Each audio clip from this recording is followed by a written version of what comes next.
স্বচ্ছ জলরাশি ও বোতলজাত পানির জন্য বিশ্বে জনপ্রিয় ফ্রান্সের পর্যটন শহর এভিয়ান লিবা। সোমবার আল্পস পর্বতমালার হ্রদ তীরবর্তী শহরটিতে শুরু হতে যাচ্ছে শক্তিশালী 7 অর্থনৈতিক দেশের জোট G7 সম্মেলন। ইতোমধ্যে ট্রাম্প, স্টারমার, সানায় তাকাইচি সহ জোটভুক্ত দেশগুলোর নেতাদের বরণ করে নিতে প্রস্তুত শহরটি। দ্বিতীয়বার G7 এর মতো আন্তর্জাতিক সম্মেলনের আয়োজক হতে পেরে উচ্ছ্বসিত সাধারণ মানুষ।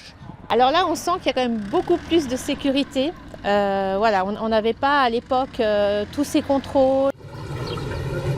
এর আগে 2003 সালে G8 সম্মেলনের আয়োজক ছিল এভিয়ান। তবে 2014 সালে মস্কো ক্রিমিয়া দখলের পর জোটটি থেকে রাশিয়াকে বহিষ্কার করা হয়। সম্মেলন ঘিরে বাড়তি নিরাপত্তায় এভিয়ান, যেখানে পর্যটকের ভিড়ে সবসময় ভিড় লেগেই থাকে শহরটির রাস্তাঘাট, রেস্টুরেন্ট ও দোকানপাটগুলোতে, সেখানে এখন শুনশান নীরবতা। এ নিয়ে তিক্ত প্রতিক্রিয়া জানিয়েছেন অনেক বাসিন্দা। Pour être très franc avec vous, je pense que le vrai problème, c'est ça en fait, c'est un peu la communication. Si on n'a pas le pass, on ne peut pas venir. Et en fait, tout est prisé, les parkings. En fait, le dérangement principal, si c'était des chefs d'État qui viennent nous rendre visite sans ces contraintes-là. এদিকে মধ্যপ্রাচ্য সংঘাত ও Ukraine যুদ্ধ ঘিরে সদস্য রাষ্ট্রগুলোর মধ্যে মতপার্থক্যের মাঝেই এবারের সম্মেলনে ক্রমবর্ধমান ভূরাজনৈতিক সংকট ও বিশ্ব অর্থনীতির ভারসাম্যহীনতা নিয়ে আলোচনা করবেন জোটভুক্ত দেশের নেতারা।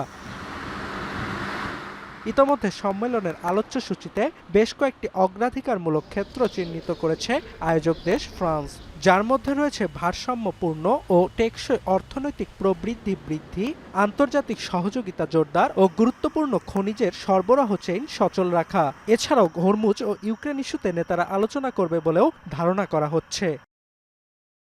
এদিকে সম্মেলনের মাঝে 17 জুন সাইডলাইন বৈঠকে বসবেন ট্রাম্প ও নরেন্দ্র মোদি। ওমান উপকূলে যুক্তরাষ্ট্রের হামলায় 3 ভারতীয় নাবিক মৃত্যুর পর মোদি ট্রাম্পের বৈঠক ঘিরে কূটনৈতিক মহলে যুক্ত করেছে আলাদা উত্তেজনা।